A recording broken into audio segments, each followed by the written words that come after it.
almost don't want to even talk about it because I know that my opinion is going to make so many people upset. This is one of those movies that people absolutely love and cherish and that has been highly acclaimed for as long as I can remember. But I gotta talk about them all, even if my opinion ends up ticking some people off. Now, let me just say right up front, this is a good movie, okay? Just because I'm gonna give a hot take opinion that no one's gonna agree with, it doesn't mean that's bad. It doesn't. This is a very good movie. The problem is, after what I expected going into it, knowing its high praise and its reputation, not just the Ghibli community, but in the entire animation industry even now, I was severely let down by this one. Where most saw a masterpiece, I saw a movie that is, well, I'm just gonna go ahead and say the word because I've probably already ticked off a lot of you with just this video's title alone. Overrated. This is a good movie, but it's overrated. I'll do my best to explain, but like I said, I'm scared to even say anything because I know that all of you probably now want my head on a spike for this. But again, let me preference. Good movie, just expected a lot more. So let's talk about it, if you haven't already left. What's up, what's happening, what's going on, everybody? Welcome back to Mr. Station, which is your fan and everything, including TV and movies, and especially anime. I am your local anime fan, Jackson Small. Welcome back to Ghibli Month. Welcome to my disappointing and very, very controversial review of Spirited Away, what people consider the best Ghibli movie, one of the best animated movies ever made, and Miyazaki's overall grandest masterpiece. And I'm telling you right now, I do not feel that way at all. What I saw was a really good movie with some great voice acting and incredible creativity, but has some severe issues that very much damaged my experience. To the point where I cannot have that same high praise as most of you do. And before you say, oh, you don't get it, the messages flew over your head. No, I knew exactly what this movie's messages were and how it ties into traditional Japanese folklore. But my goodness, this movie has some big problems that people just seem to overlook. So, if you haven't left already, and you're willing to be open-minded, and let me speak my mind, let's talk about it. Here is my very controversial, but honest, written review of Spirited Away. Oh boy, and here I thought my review of Superman 2025 was going to get me in hot water. The most critically acclaimed and beloved movie in the entire filmography of Studio Ghibli, even winning them their first ever Academy Award in 2003 for Best Animated Feature, which it beat out Lilo and Stitch, by the way, which that's impressive. Yet, after watching it, I barely have anything to say. Barely anything. I'd even go so far as to say that it's overrated. Voice acting is great, especially from, apologies if I mispronounce your name, Suzanne Pleshette, in dual roles as two twin sister witches of very different personalities. And of course, Davy Chase as Chihiro, or Zen, or whatever. They're both amazing in this movie, and the voice acting overall is pretty great in this movie. Now, this is usually the part where I talk about the voice acting more in depth and recognize more names, but I can't, because I want to get straight to the part that's going to make everyone upset as fast as possible. That way I can go back to praising this movie as much as I can see being worth praising. Animation is still amazing, as I've come to expect from the studio, and like Princess Mononoke, it definitely shows off its high budget. This doesn't feel like a half-efforted movie. It really does not. And the animation it is almost just as, if not even more, high budget and overall fantastical as Princess Mononoke. And honestly, even Castle in the Sky to an extent.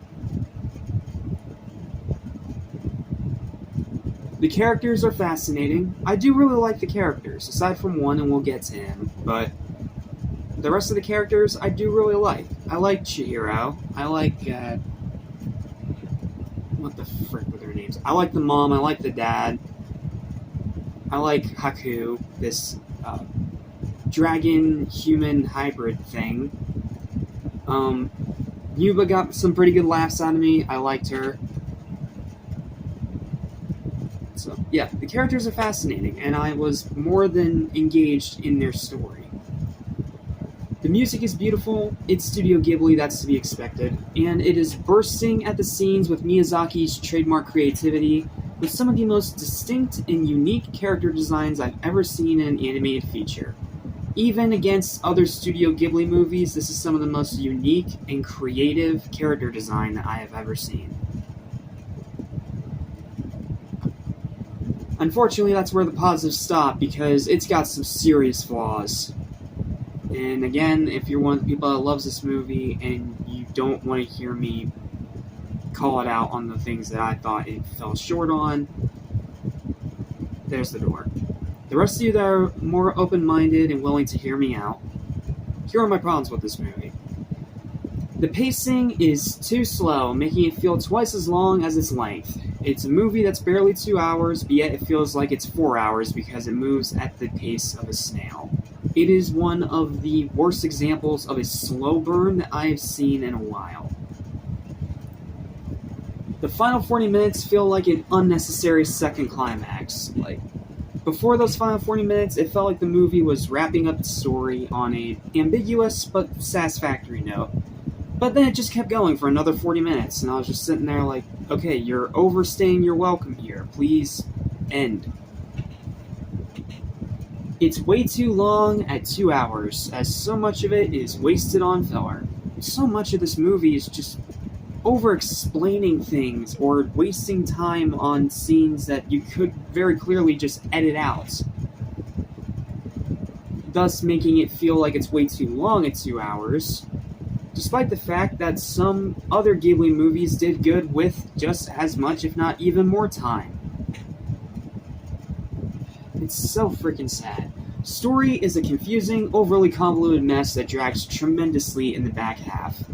And again, another big part is because of that final 40 minutes feeling like an unnecessary second climax that did not need to be there. The writing is hit or miss. There are some great moments in the writing, and then there are other times where I was rolling my eyes. Plot in that back half becomes beyond predictable. When we got to the second half of the movie, I could just predict every single thing that was going to happen. And it wasn't even remotely surprising, because I got every single prediction right. And keep in mind, first time watch. Multiple moments that left nothing but confusion. There are so many moments in this movie where it's not just ambiguous, it's just outright confusing.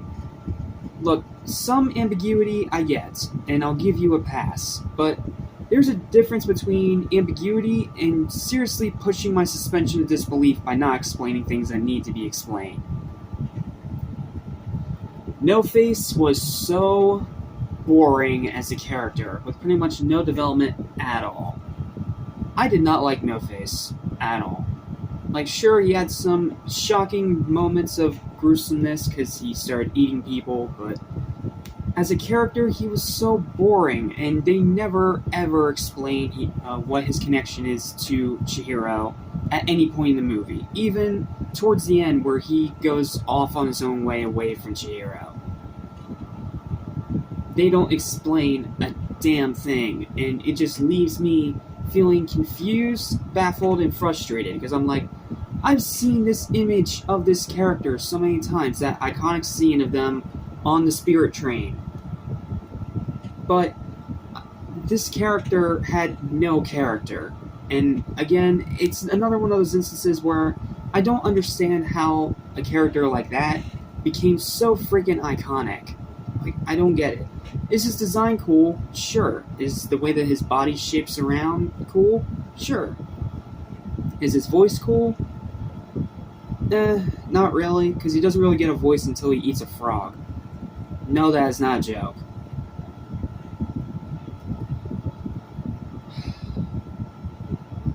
I did not like No Face at all. He was so boring. Rewatchability is middling. Maybe on rewatch I might be able to like it more, but it's going to take a while for me to find the incentive to ever rewatch this again. Whereas with Princess Mononoke, I can rewatch that movie anytime, any day, anywhere, because I adore it so much.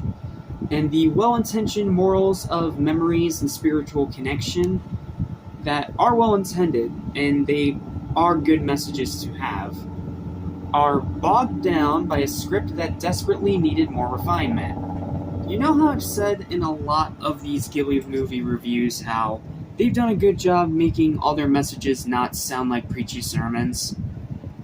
Unfortunately, this is the one case where it did end up getting preachy. Not to the point of being like the most awful thing ever, but to the point of just being annoying and just not caring. Like, it is so hard to explain without spoilers. But the messages that were well intended, they're good messages to have in an animated feature. But because the script is so lackluster, it ends up getting bogged down by all the problems.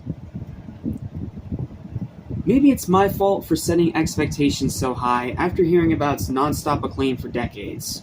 Literally the same expectations I had walking into this were the same expectations I had when I walked into Princess Mononoke. And yet, I ended up adoring one and very disappointed by the other.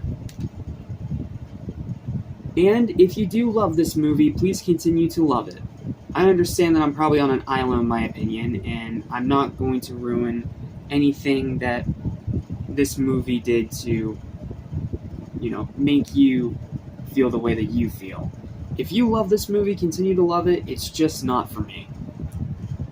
But for me, personally, this was a huge disappointment, and nowhere close to the level of Princess Mononoke. I went in expecting another amazing masterpiece like Mononoke, but instead, I got a movie that's just good. And that is the most disappointing part of all. Sorry to say it, but this is one of those highly acclaimed, critically beloved films that is just not for me. Sorry. It's still good, and I'm still glad that I finally saw it, but I can't deny how much it let me down overall. It is at best a good one and done, and absolutely nothing more than that. And that is why its final verdict is a low and extremely disappointing 6.5 out of 10. It's a good movie, I can tell it's a good movie, and I by no means hated myself while watching it, but damn it, I expected so much more. It's a huge freaking shame. Because I was like, oh, I know, my neighbor, the Yamadas, is just a weird in-between that's gonna have these two masterpieces on both the sides. Well, it started off with a masterpiece, then we had the in-between, and then we had a movie that absolutely crushed me in disappointment. If you love this movie, continue to love it. It is just another one of those critically acclaimed movies that is not for me. Sorry. But if you love this movie, more power to you, and I'm glad that you are able to enjoy something that I can. So, it is a good movie, but I expected a great movie, and I didn't get that. That's all I got. Thanks for watching. Hope you're not too upset with me with this review, and if you're being understanding about it, thank you. Just please don't be mean in my comment section. I promise you this is nothing more than my personal opinion and not meant to sway you in any way. I just expected so much more after spending decades hearing about its praise from all over the internet. From the Ghibli community, to the animation community, to just the film community in general. It's a huge shame. Well, that's all I got. Thanks for watching. See you for hopefully a much better experience with The Cat Returns, a strange, bizarre, fantastical spin-off of Whisper of the Heart. I don't know, we'll see how it goes. See you in the next review. Deciding for what comes up ahead.